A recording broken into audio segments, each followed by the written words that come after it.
नमस्कार दोस्तों। अगला टॉपिक जो हम कवर कर रहे हैं वो है Java static keyword.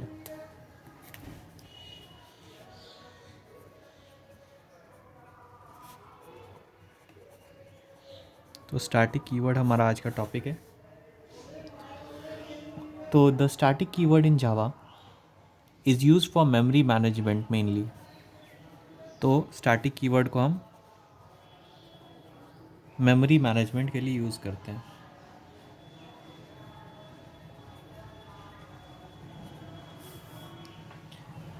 We can apply static keyword using variables, methods, blocks and nested classes. तो स्टैटिक कीवर्ड को हम यूज़ कर सकते हैं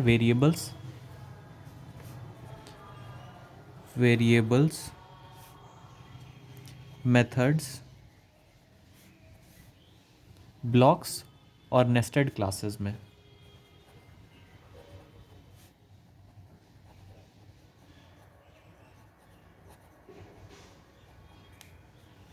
The static keyword belongs to the class than an instance of the class.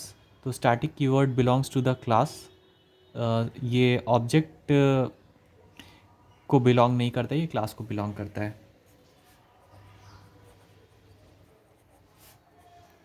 To the class rather than object. तो ये हो गए आपके कुछ पॉइंट स्टैटिक कीवर्ड के बारे में।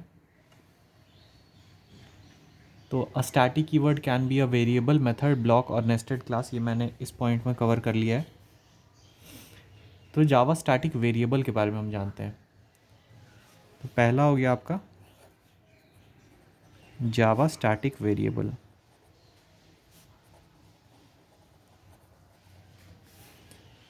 तो if you declare a variable as static it is known as static variable. तो कोई भी वेरिएबल को अगर हम स्टैटिक डिक्लेयर करते हैं तो उस वेरिएबल को हम बोलते हैं static variable. Static variable can be use to refer the common property of all the objects which is not unique for each object. For example the company name of employees, college name of students, etc. Static variable can be used to refer to the common property of all object। मतलब कोई भी अगर आपका ऐसा property है object का जो कि कॉमन है, which is not unique for each object. मतलब अगर आपका एक कोई प्रॉपर्टी है such as the company name of employees, तो एम्प्लॉय E1 के लिए भी कंपनी नेम सेम रहेगा, एम्प्लॉय E2 के लिए भी आपका कंपनी नेम सेम रहेगा।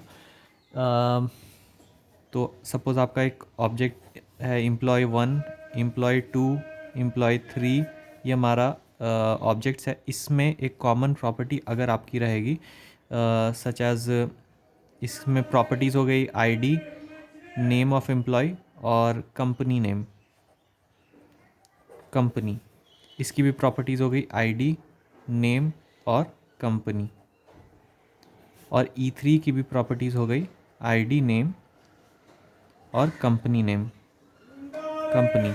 तो आईडी सबकी यूनिक हो सकती है, हर एक एम्प्लॉयज़ की। नेम सभी एम्प्लॉयज़ का यूनिक हो सकता है, पर क्योंकि वो सेम कंपनी में काम करते हैं तो ये कंपनी नेम आपका एक कॉमन प्रॉपर्टी हो गया जिससे आप स्टैटिक से भी यूज़ कर सकते हैं। Here static can be used.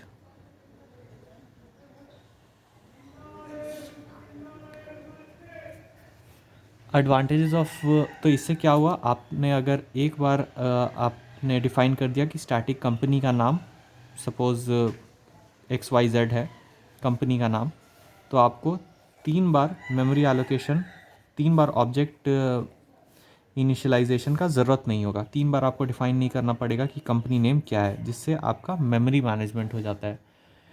तो static variable gets memory only once in the class area at the time of class loading.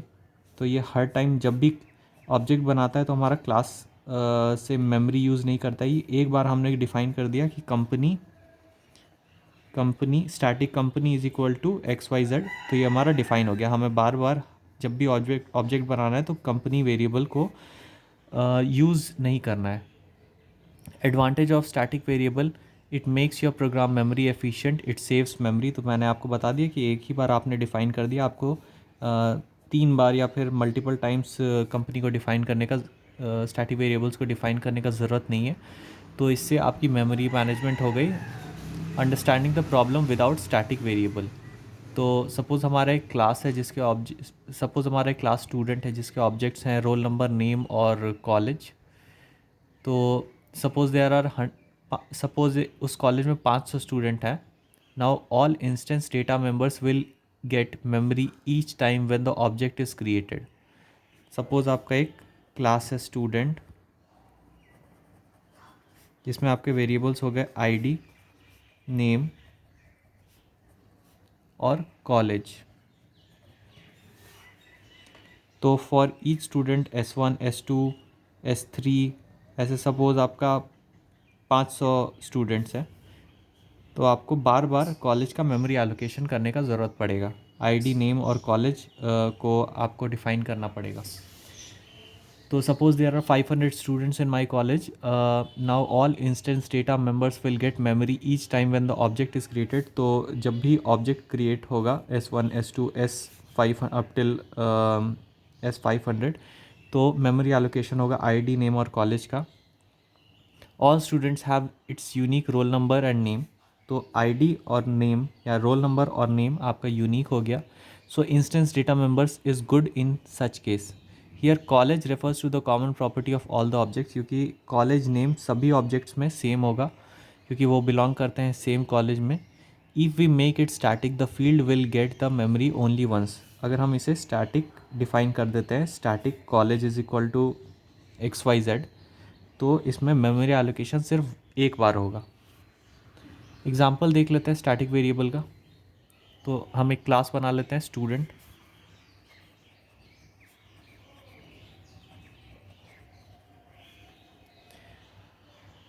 Data data members हम लेते हैं रोल नंबर, नेम और कॉलेज।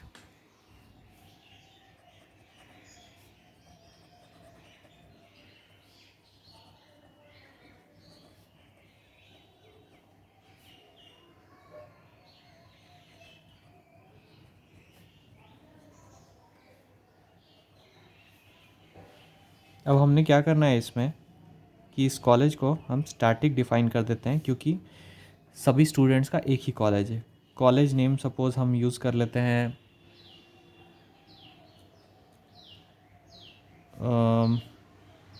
ITS। तो इसे हमने डिफ़ाइन कर दिया है स्टैटिक। अब हम कंस्ट्रक्टर यूज़ कर लेते हैं। कंस्ट्रक्टर इसमें हम डिफ़ाइन कर लेते हैं। तो स्टूडेंट हो गया आपका कंस्ट्रक्टर नेम। यहाँ पे आपकी रोल नंबर पास होगी और क्या पास होगा, आपका नेम पास होगा, क्योंकि हमने कॉलेज को पहले से ही स्पेसिफिक डिफ़ाइन कर दिया है कि ये स्टैटिक है। तो रोल नंबर आपका आ गया R और नेम आपका डिफ़ाइन हो गया N। अब हम एक मेथड बनाते हैं वॉइड डिस्प्ले, क्योंकि आपकी वैल्यूज़ को डिस्प्ले कर देगा, प्रिंट कर देगा। ये आईडी प्रिंट करेगा। आईडी की जगह हमारा रोल नंबर है। नेम प्रिंट कर देगा, एक स्पेस देते हैं, और कॉलेज प्रिंट कर देगा।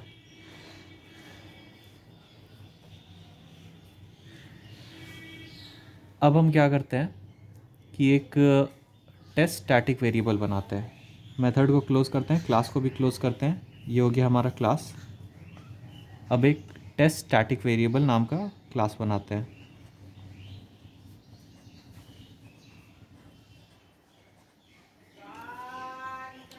Variable public static void main string args हम यूज़ करेंगे। स्टूडेंट S1 का ऑब्जेक्ट बनाते हैं। स्टूडेंट का ऑब्जेक्ट बनाते हैं, नाम देते हैं S1। न्यू स्टूडेंट,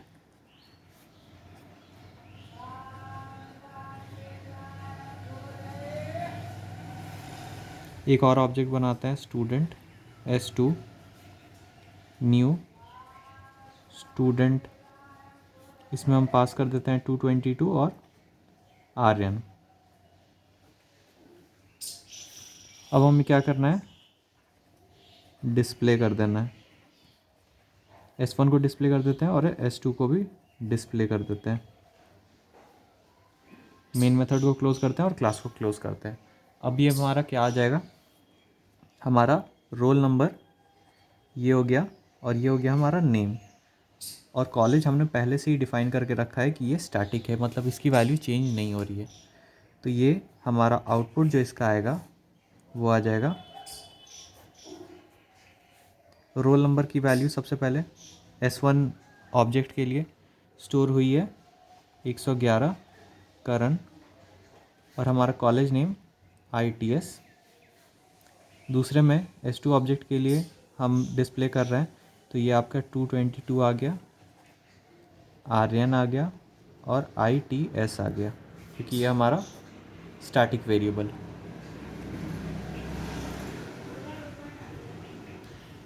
तो ये था एक छोटा सा वीडियो स्टैटिक वेरिएबल्स के ऊपर। आशा करता हूँ आपको ये वीडियो अच्छा लगा होगा। अगर ये वीडियो अच्छा लगा तो इसे लाइक और शेयर ज़रूर करें। आपका बहुत बहुत धन्यवाद।